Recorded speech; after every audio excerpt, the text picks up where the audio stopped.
tayasu, la tahzan, la taqnatu, itu goalsnya. Jangan putus asa, jangan kecewa, jangan takut, jangan sedih. Kenapa? Dengan bahasa yang berbeda-beda, intinya innallaha ma'ana wa huwa ma'akum aina ma kuntum, dan seterusnya banyak. Sehingga ini adalah ayat untuk memudahkan kita, bukan untuk menyusahkan kita. Saya ngerasa ya, kayak misalnya gini. Ini cerita yang mungkin teman-teman udah pernah dengar. 4 bulan yang lalu saya kehilangan motor seharga 21 juta.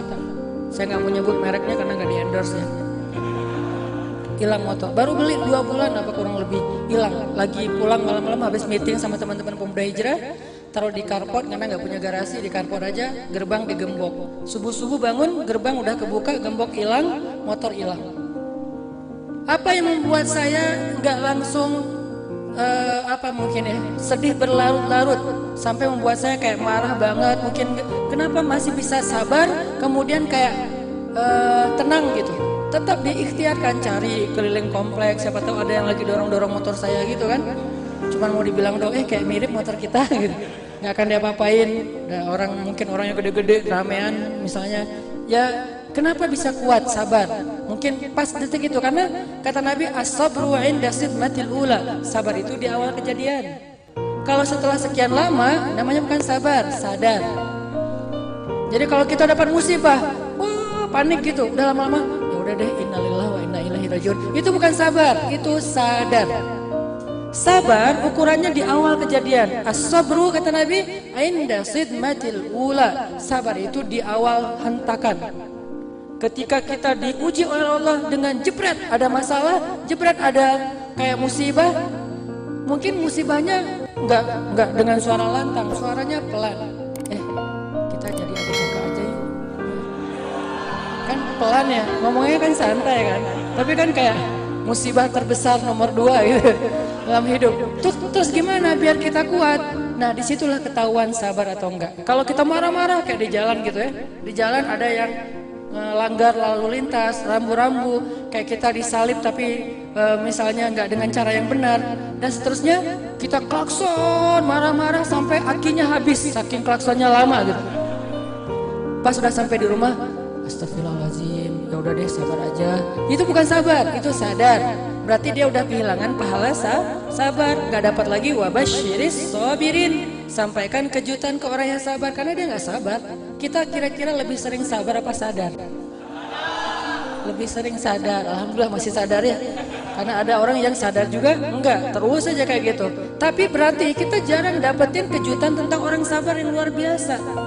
Nah, kenapa bisa sabar ketika terjadi misalnya motor hilang, langsung nahan, jangan sampai kita berputus asa, nanya, mempertanyakan kebesaran Allah, apa maunya Allah, Allah nggak adil sama saya, kenapa saya terus yang kena, dan seterusnya. Kenapa bisa sabar? Karena kita yakin kepada Allah. Kata Nabi, siapa yang ketika kehilangan sesuatu, lalu dia membaca doa, Allahumma ajurni fi musibati wa khlufli khairan minha, Allah akan menggantikan yang dia kehilangan itu dengan yang lebih baik. Itu janji Allah dan Rasul. Karena kita yakin kepada Allah dan Rasul, setiap hari kita bilang sadaqallah, setiap hari kita bilang sadaqar Rasul, akhirnya tenang. Kan buahnya itu kan ketenangan. Ala bidzikrillah tatmainnul qulub. Zikir di sini itu bukan cuma subhanallah, subhanallah, bukan. Ketika kita ingat Allah dalam masalah kita, jadi tenang. Kenapa? Masalah kita kalau ditaruh di depan mata kita itu jadi gede. Begitu ditaruh di hadapan Allah jadi kecil. Dunia ditaruh di depan kita besar banget. Dunia ditaruh di depan Allah lebih ringan daripada 11 sayap nyamuk. Sehingga artinya apa? Masalah apapun kalau kita hadapin sendiri itu nggak akan kuat, kegedean masalahnya. Tapi kalau ditaruh di hadapan Allah itu jadi ringan, gampang, sepele banget, receh. Karena kita taruh di hadapan Allah, jangan di hadapan kita. Makanya kalau ada masalah, jangan taruh di depan kita, taruh di depan Allah. Cara naruh masalah di hadapan Allah, taruhlah dia di atas sajadah dalam sujud panjang kita. Itu cara naruh masalah di hadapan Allah. Begitu kita taruh dengan doa-doa kita, langsung ringan. Kenapa? Nah, itu mah receh di hadapan Allah. Kalau kita nggak yakin dengan doa, wa khlufli khairan minha, kita bakalan putus asa. Baru juga beli 3 bulan, kayak sedih banget gitu kan. Udah belinya cash lagi. nggak ada asuransi yang bisa balikin, artinya nggak bisa ngeklaim kemana-mana, kan rugi nih. Tapi kalau ada kalimat kita taruh aja kepada Allah, Allah motor saya hilang, ganti dong yang lebih bagus. Kan itu kan terjemahannya kan? Karena kalau kita baca bahasa Arab nggak ngerti terjemah kayak agak kurang greget gitu. Seberapa greget lo doa aja. Jadi harus ngerti terima ya Allah motor saya hilang, ganti dong yang lebih bagus. Udah tenang. Kenapa tenang? Karena yakin. Karena buah dari keyakinan itu sakinah, tenang. Seminggu kemudian, alhamdulillah Allah ganti dengan motor seharga 31 juta.